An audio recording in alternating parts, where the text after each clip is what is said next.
Right, hi again.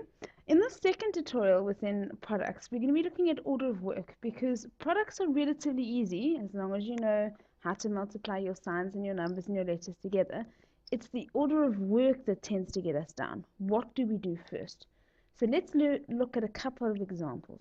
Let's look at example number 6. Example number 6 is used because I wanted to look at what do we do first? Do we multiply our negative 4y into the bracket first and then square it? Or do we square and then multiply our negative 4y? Now ask yourself the question, who does this squaring belong to? What is being squared? Well, the answer is y minus 2 is being squared. So if we were to multiply our negative 4y in first and then square it, are we not saying that the squaring also belongs to the negative 4y? Which I already said it doesn't. This squaring belongs to that bracket, which means we always do exponents first. That's a general rule. We always do whatever the exponent is telling us to do first. So what I would do to make my life easier would be to write out what squaring means. Squaring means y minus 2 times y minus 2. Now if you do this, half of your order of work problem has been solved because it's very clear. I need to multiply the binomial times the binomial, and then I can multiply my negative 4y into that. There's nothing wrong with multiplying my negative 4y into this bracket first, and then multiplying it by my second bracket. So sometimes there are different options. Personally, I don't know why I always do this, but I always multiply my brackets together and then multiply my negative 4y by everything. So personally, I would do the binomial times binomial first. So I would go distribute my y in, y squared minus 2y. Distribute my negative 2 in, negative 2 times y, negative 2 times negative 2, positive 4. The only problem is you need to remember these brackets. This negative 4y is being multiplied by those two binomials. So you must have a bracket around that.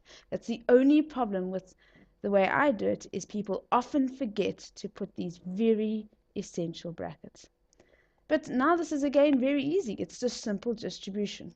So negative 4y times y squared, negative 4y cubed, negative 4y times negative 2y, which would be positive 8y squared. Multiply again, positive 8y squared. Multiply again, negative 16y. Now immediately as I was writing that down, I realized that there were some like terms in that question, which is obvious because there were some like terms in our bracket.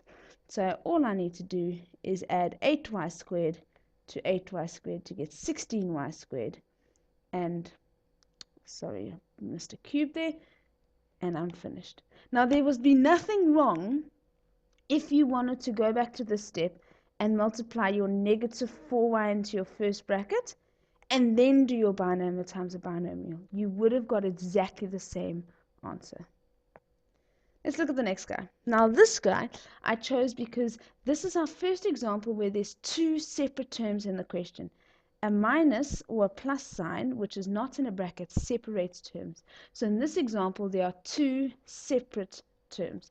I need to simplify the first term, I need to simplify the second term, and then collect up like terms. Now, as always, if something's being squared, I write out what that means. That means a binomial times itself. And in the second term, I've got minus, and I've got a minus b, and a plus b. Now I deliberately chose this question because of this minus sign here. He's going to play a very important role in our question. Now let's look at our first term. Again, this is very easy. We've been practicing it for a while now. It's a binomial times a binomial. So I get 4a squared and positive 2ab. And then distribute the b. I get another positive 2ab. I always write alphabetically, plus b squared. Now, why this minus is going to be important is, what do I do with it? Do I multiply it in now? it gets quite confusing. What I would do is I would, as I always do, multiply my binomial times my binomial, then deal with something outside. So I have a minus sign. It actually stands for an invisible minus 1 that's being multiplied by that entire binomial times binomial. So I am going to use those brackets again because my minus 1 is being multiplied by this binomial times binomial. Now I can do my binomial times binomial very easily. A squared plus AB minus alphabetically AB and minus B squared. So immediately I can see that these are actually going to cancel. So let's see what we've got so far. We've got 4a squared.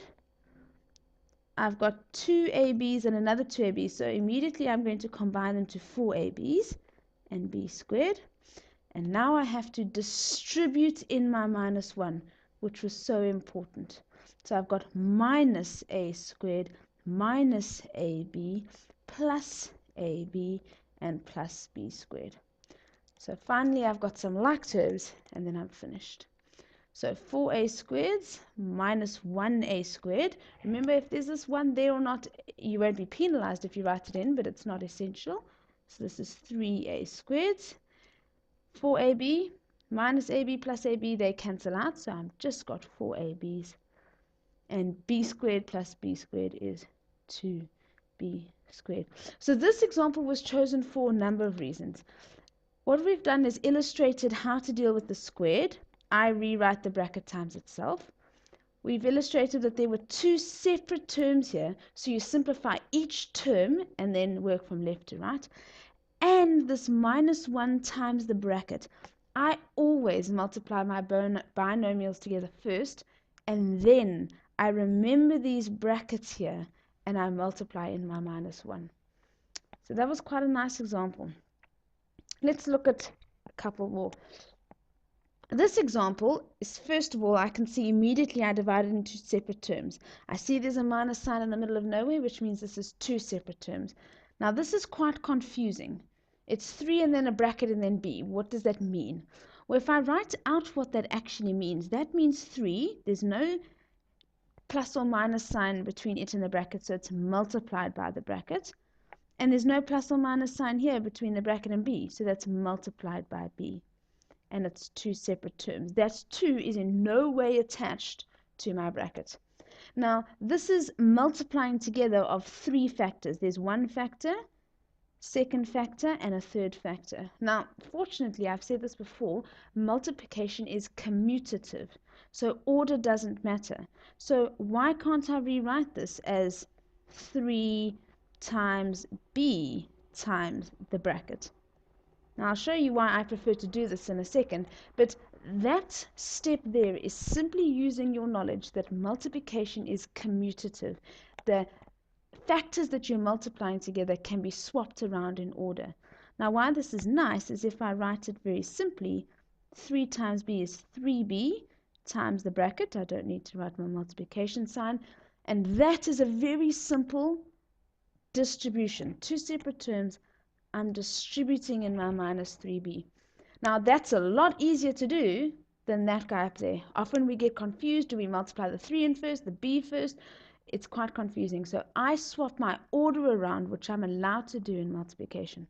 So 2 is simply by itself. It's its own separate term. Minus 3b times a, alphabetically, is minus 3ab. And minus 3 times minus b would be positive 3. B times b would be b squared. And there's no like terms. So it's very useful to remember this commutativity of multiplication, and when you're allowed to use it whenever it makes the sum easier for you. You may swap the order only in multiplication and addition. Those are both commutative. Right, let's have a look at this guy. Now, why did I choose this example? I've chosen this example because this is a classic example where we think, oh, it's distribution. So we must multiply the 2 by 3, the 2 by a, and the 2 by b. But let's remember what I said distribution was right in the beginning. Distribution is used when you have more than one term in the bracket. How many terms do we have in this bracket? We only have one term in this bracket. Therefore, I need to multiply 2 by that one term. This is not a case of distribution. This is a case of 2 times 3ab. That's all the brackets are saying. Are those brackets actually doing anything useful? Nope. It's just 2 times 3ab, which is 6ab. It's not 2 times the 3 and 2 times the a and 2 times the b, because there is only one term in this bracket.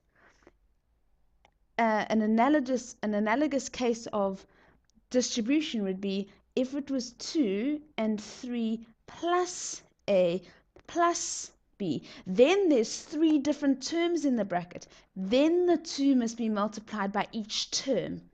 But in this case, this was one term. The 2 just needed to be multiplied by that one term. So just be aware of those examples. Distribution is something we sometimes use incorrectly.